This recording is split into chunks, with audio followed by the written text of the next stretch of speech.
dadka qaarkood waxa laga yaabaa inay gaalaysiiyaan qof ama ummad aan islaama ama ummad islaama inay gaalaysiiyaan ay gaalo ku sheegaan khalad aad u weyn weeye nabigu siduu uga jawaabayna waynu arkay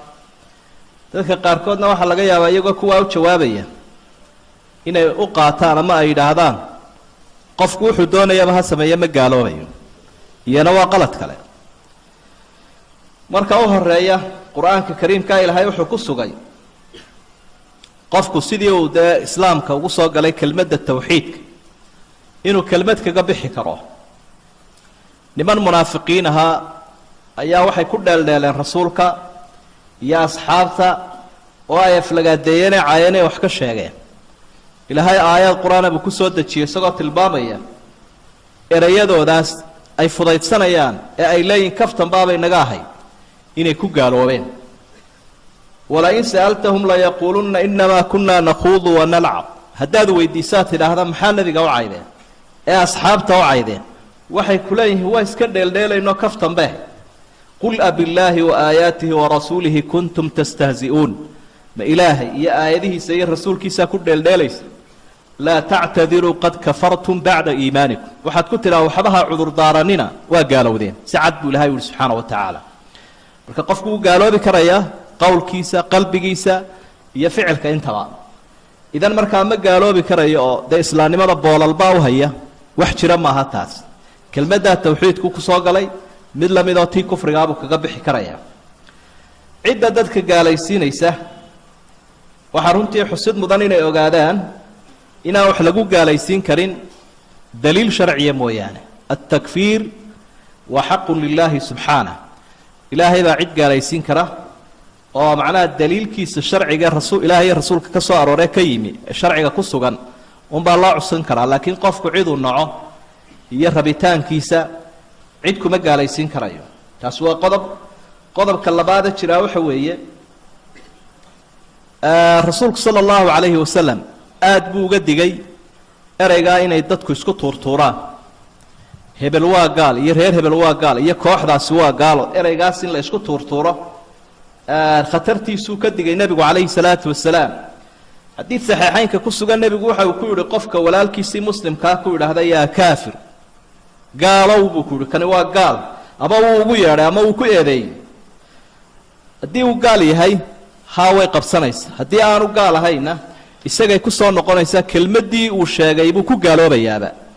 oo ay waajib ku tahay inuu ilaahay u soo noqdo toobad keeno arintaasina waa arin aan fudaysi lahayn sida daraadeed baa Ali ibn Abi Talib markii uu la dagaalamayay nimankii nabigu uu sii sheegay khawaarijta ahaa ee waliba amra in la laayo waxa la yiri ahum kufaar khawaarijtu caliyow waynagan layna gow ka dhignay magaala markaas wuxuu yiri hum min al-kufri farru hada gaalnimada bay ka cararayaan muu ku dhici waayay inuu dhaado waa gaalo iyadoo culimada qayb kamid gaala ay ku sheegeen marka laaga axaadiista nabiga ka soo arooraysa sida adag ay ugu hadlayso wuxuu yiri itaalka ay leeyihiin ay nala dagaalamayaan nimankaas waa kuwa cibaadaysanaya gaalnimada bay ka cararayaan marka taasina waxay tilmaamaysaa in lagu degdegin arinka afraad waxa weeyaan laysa kullu man qala bil kufri aw fa'ala al kufra yakunu kafiran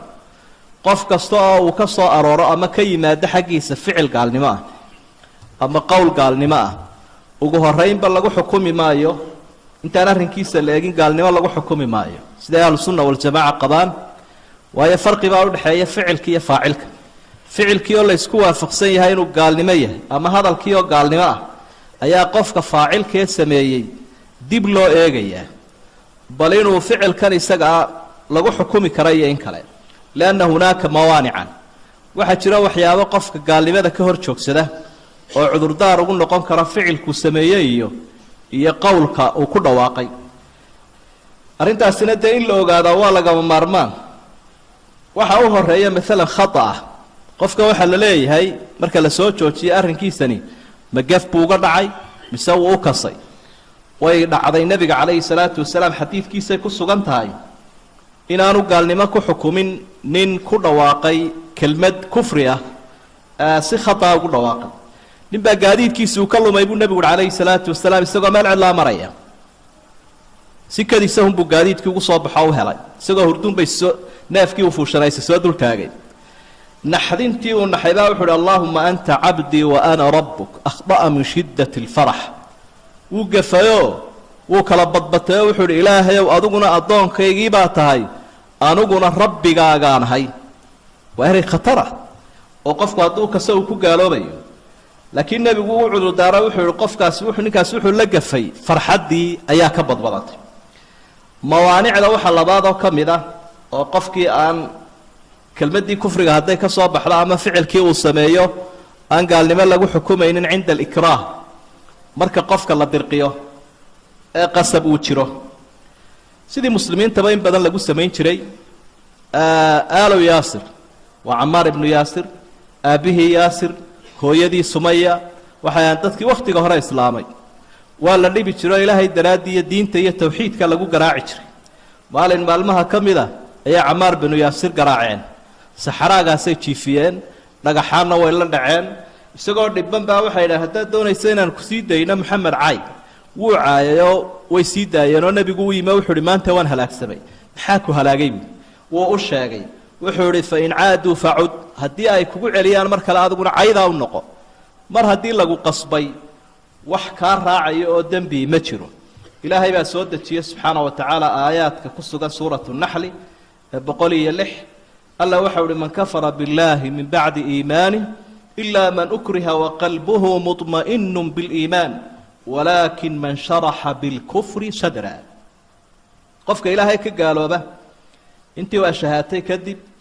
inuu gaaloobayaaba aayaddu caddays ilaa man ukriha baa ilahay uhi waqalbuhu muطma'inu biliimaan qofka iimaanku isagoo qalbigiisa uu ku sugan yahay qasab lagaga dhigo qowl gaalnimo ah kaasi ma gaaloobaya baa ilaahay u caddeeyey marka haddii qof lagu qasbo qowl iyo